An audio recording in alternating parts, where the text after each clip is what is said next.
A milestone skating season is underway at Rideau Hall. The public rink has opened for its 150th season. Hallie Cottenham caught up with the manager of visitor services at Rideau Hall for CBC's Our Ottawa. Here's their conversation. And welcome to the Rideau Hall skating rink. Celebrating its 150th anniversary. Yes, exactly. Tell me a bit about the history. Well, the oldest records we have about skating happening on the grounds of Rideau Hall date back to 1872 and the diary entries of Lady Dufferin, who was the spouse of Lord Dufferin, our third Governor General of Canada.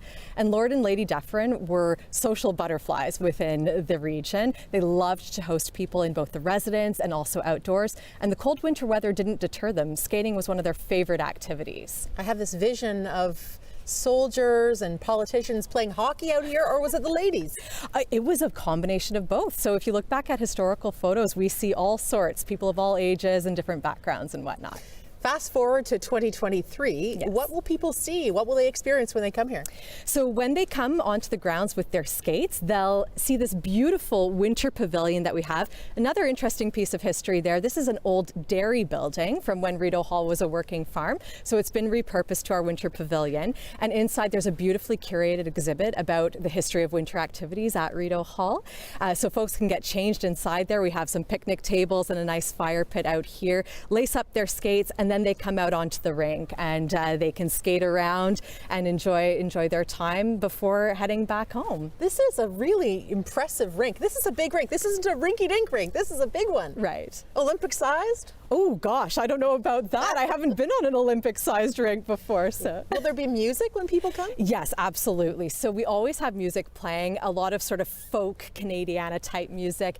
So that really adds to the atmosphere. And if you happen to come after sunset, we have lovely lights that light the area. And it's really quite magical because as you can see, we're here in the woods. So it's really a quintessentially Canadian experience. Now, Alison, I've been looking around for the Zamboni hut. Ah, yes. No Zamboni hut. No Zamboni hut, but we do have a Zamboni and it comes out and works. The NCC stores that in some of their buildings on the site, and they do the maintenance of the rink and they do a really, really great job. But this is real ice. This is not artificial ice. No, exactly. It is natural ice, and what more of a Canadian experience can you get than skating on a naturally frozen rink in the winter? And as I said, the NCC, our partners there at the National Capital Commission, do an incredible job of maintaining it for us. So this is a very Ottawa question. Yes. But this is a very Ottawa place. Yes. Do you have to skate in one direction and then does everyone switch directions after a while? Well, you know what? I find that people generally tend to collectively pick a direction and then sometimes will collectively switch.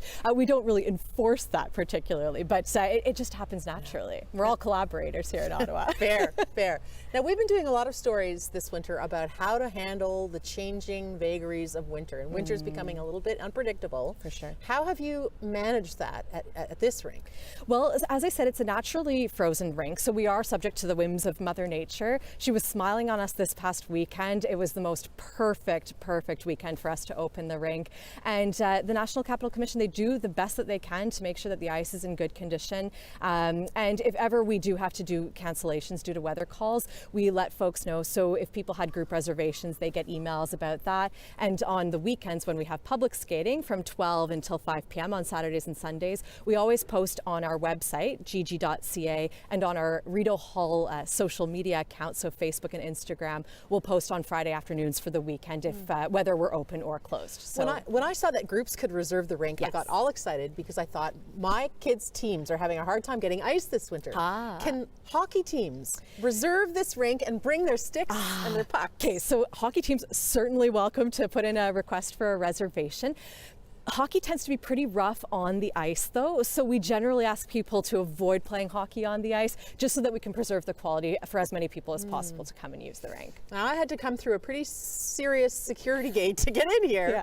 If people are coming to skate here, where do they go? Right, so for the public skating on Saturdays and Sundays, we ask people to walk in on foot, so park in the roads around the Rideau Hall grounds and use the Sussex gate, which is up at the front end of the residence, and they'll be allowed in, but that gate is open during that time, so they'll be allowed in. If they have the group reservations, we let people know in the email, confirmation emails, exactly which gate to use, and they'll be let in by our wonderful Corps of Commissionaires and welcomed by a Rideau Hall guide when they arrive. When I first pulled up, I saw these pylons on the ice, and I thought, oh no.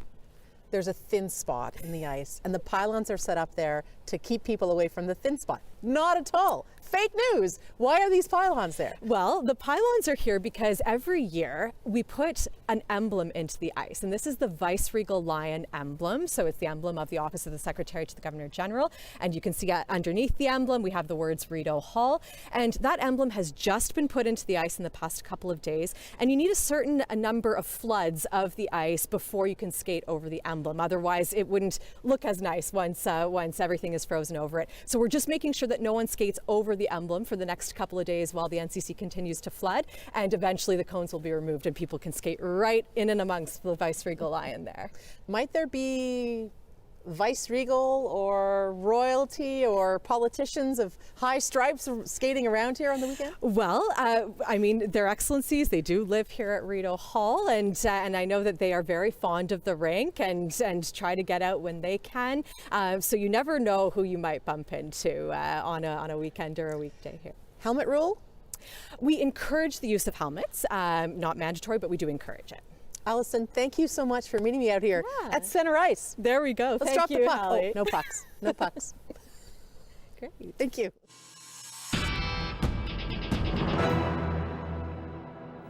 Well, from a historic milestone on the ice to a historic stride for inclusive hockey, a new tournament